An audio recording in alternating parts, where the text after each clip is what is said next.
Welcome back, everyone, to Whispers from the Walls. Today, we're diving into a topic that's as fascinating as it is unsettling: the ethics of treatment in early psychiatry.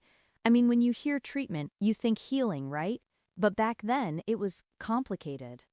Complicated is an understatement, Jane. We're talking about a time when the lines between genuine care, experimental science, and outright control were incredibly blurred. Institutions that were ostensibly built to help often ended up being places of immense suffering. Absolutely. The whole concept of treatment itself was so slippery.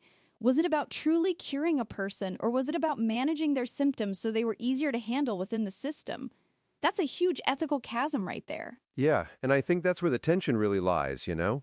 The intentions might have started pure, or at least well-meaning, but the execution often went in a very different direction, especially when you consider the limited understanding of the human mind they had back then. Exactly. When you read stories from that era, or even works like the Quieting Trilogy, you're constantly confronted with this unsettling question: was this procedure, this method, truly for the patient's benefit, or was it for the institution's convenience?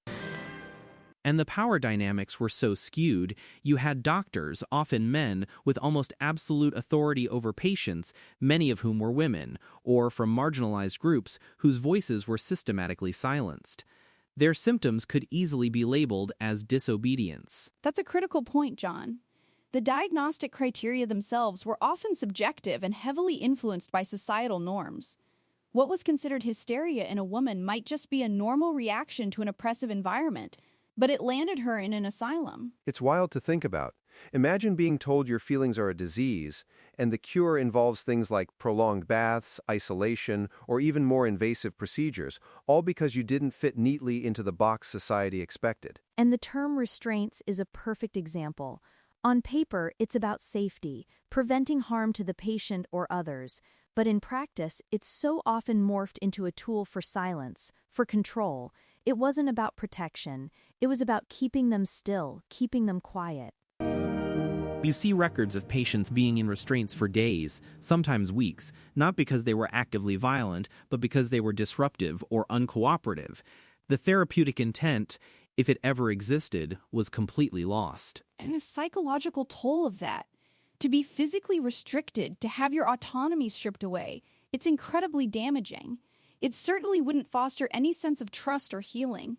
It reinforces the idea that you're an object to be managed, not a person to be cared for. I think that's why the quieting resonates so much. It delves into those everyday experiences within the walls, where little things that might seem innocuous to an outsider become instruments of profound control for the patient inside. The whispers from the walls aren't just literal sounds, but the unspoken rules and power structures. It's that tension between intention and harm. A doctor might genuinely believe a certain procedure will help, based on the limited knowledge of the time, but the outcome could be devastating, and without proper oversight or a patient's advocate who was there to question it. Consider the rise of things like lobotomies, for instance. Initially hailed as a revolutionary cure for severe mental illness, it quickly became a catch-all, irreversible procedure that often left patients permanently incapacitated. The promise of healing gave way to irreversible harm, all under the guise of treatment. And that's where the ethical framework completely collapses. When you have a procedure with such drastic, irreversible consequences, and the patient isn't truly able to consent, or isn't even asked, it crosses a line that, thankfully, we now recognize as deeply unethical. It also highlights how desperately people wanted solutions. Families were often at their wits' end, and these institutions offered a perceived solution, even if it meant giving up their loved ones to systems that were far from transparent or humane. That's a heartbreaking truth. The desperation of families, coupled with the prevailing societal stigma around mental illness, created a perfect storm where these practices could flourish unchecked. No one really wanted to look too closely behind those asylum walls. And the concept of moral treatment that emerged in the early 19th century, while theoretically progressive, often devolved into simple containment.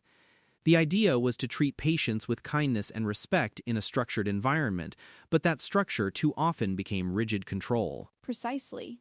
The therapeutic environment could quickly turn into an oppressive one.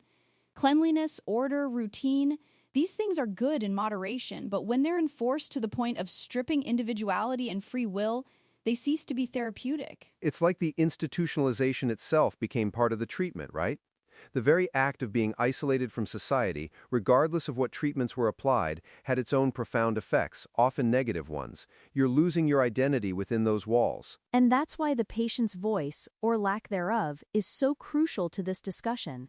In the Quieting trilogy, the struggle to be heard, to have one's reality acknowledged, is central. Imagine being told your perceptions are delusions, your feelings are symptoms, and your pleas are resistance. It's dehumanizing, really, to have your subjective experience completely dismissed by those in power. It's a recipe for profound psychological damage, even if the initial aim was ostensibly healing. It raises fundamental questions about what it means to be human, to have agency.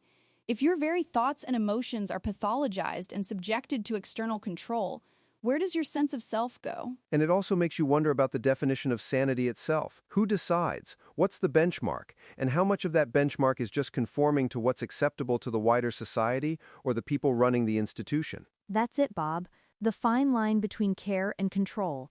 How easily does we need to help this person slip into we need to manage this person's behavior? And when does managing behavior become suppressing individuality? And sometimes it wasn't even about managing behavior so much as managing reputations. Families would institutionalize a relative not just for their illness, but to protect the family name from scandal or embarrassment. Which again underscores the societal context. It wasn't just a medical issue, it was a deeply social one. The institution became a dumping ground for anyone who didn't fit, for whatever reason. It's chilling, really, to think that someone's entire life could be decided and often ended behind those locked doors with no real accountability or outside scrutiny. The power of the superintendent, the nurses, it was absolute. And this is why stories like The Quieting are so important. They force us to look closer, to not shy away from the uncomfortable truths of our past. They give a voice to those who were silenced, even if it's through fiction. Historical fiction, when done well, can illuminate these ethical quandaries in a way that dry history texts sometimes can't. It allows us to empathize, to imagine ourselves in those impossible situations. It makes the abstract concrete. We can discuss patient autonomy in theory, but when you see a character struggling to retain their sense of self amidst overwhelming institutional control, the ethical implications become visceral. And it's not just about the past, is it? It's about how those shadows of control can still creep into modern systems, even if they look different. The push and pull between individual liberty and societal order, or individual needs versus institutional efficiency. That's a really good point, Bob. We've certainly moved light years beyond some of those horrific practices, but the underlying tension between true care and the desire for control or conformity still exists in various forms. We're constantly navigating that balance. How much intervention is too much? When does therapeutic support become overreach? These aren't easy questions, and the history of early psychiatry offers stark warnings. It's a testament to how crucial it is to prioritize the patient's perspective, to ensure informed consent, and to have robust ethical oversight. Lessons learned painfully from the past. And to constantly question the why behind treatments, question the power structures, and never take for granted the rights and dignity of individuals, especially when they're at their most vulnerable. Precisely. The echoes of those whispers from the walls should remind us to always advocate for humanity in mental health care. Thank you, John, Alice, and Bob, for this really thoughtful and important conversation today. My pleasure, Jane. Thanks for having us. Always a heavy but necessary topic. You've been listening to Whispers from the Walls. To explore the story behind these shadows, start with The Quieting. The walls have plenty left to say.